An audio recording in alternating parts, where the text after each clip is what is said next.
ਉਹ ਦਿੱਲੀ ਵਿਚਾਰਾ ਉਹ ਰਾਹੁਲ ਗਾਂਧੀ ਹੈਗਾ, ਉਹਨੂੰ ਵਿਚਾਰ ਨੂੰ ਕਿਤੇ ਵੀ ਲਈ ਫਿਰਦੇ ਰਹਿੰਦੇ ਨੇ। ਉਹ ਚਲੋ ਠੀਕ ਹੈ, ਬੰਦਾ ਤਾਂ ਉਹ ਮੈਨੂੰ ਠੀਕ ਲੱਗਦਾ ਉਹ, ਪਰ ਉਹ ਮਤਲਬ ਪਾ ਕੇ ਦੋਨੇ ਜੇਬਾਂ 'ਚ ਹੱਥ ਐਂ ਜੇ ਤੁਰਿਆ ਫਿਰਦਾ ਰਹਿੰਦਾ। ਉਹ ਇੱਧਰ ਉੱਧਰ ਦੇਖਦਾ ਘੱਟ ਹੀ ਹੈ, ਤੇ ਉਹਨੂੰ ਇਹ ਛਾਤਰ ਨੇ ਉਹਨੂੰ ਬਰਗਲਾ ਲੈਂਦੇ ਨੇ। ਆ ਦੇਖਿਓ ਸਹੀ ਜੀ ਹੁਣ ਕੀ ਹੁੰਦਾ, ਚੱਕ ਦਿਆਂਗੇ ਫੱਟੇ। ਉਹਨੂੰ ਤਾਂ ਉਹਦੀ ਪਤਾ ਲੱਗਦਾ ਜਦੋਂ ਰਿਜ਼ਲਟ ਆਉਂਦਾ, ਕਹਿੰਦਾ ਕਿੰਨਵੇਂ ਨੰਬਰ ਤੇ ਆਏ, ਕਹਿੰਦਾ ਚੌਥੇ ਨੰਬਰ ਤੇ ਆਏ ਜੀ, ਪਿਛਲੀ ਵਾਰ 5ਵੇਂ ਤੇ ਸੀ, ਆਪਾਂ ਉੱਪਰ ਨੂੰ ਚੱਲੇ ਹੋਏ ਆਂ, ਐਂ ਕਹਿੰਦੇ ਨੇ ਉਹਨੂੰ। ਉਹ ਕਹਿੰਦਾ ਅੱਛਾ तो आगे से सुधार हो रहा है? हाँ सुधार हो रहा है जी। रुको जरा, सबर करो।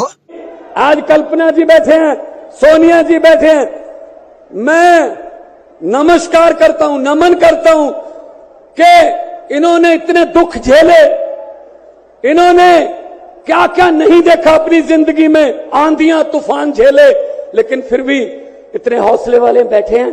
और आपके साथ है, आपका प्यार जो है सबसे बड़ी ऑक्सीजन आपका प्यार है।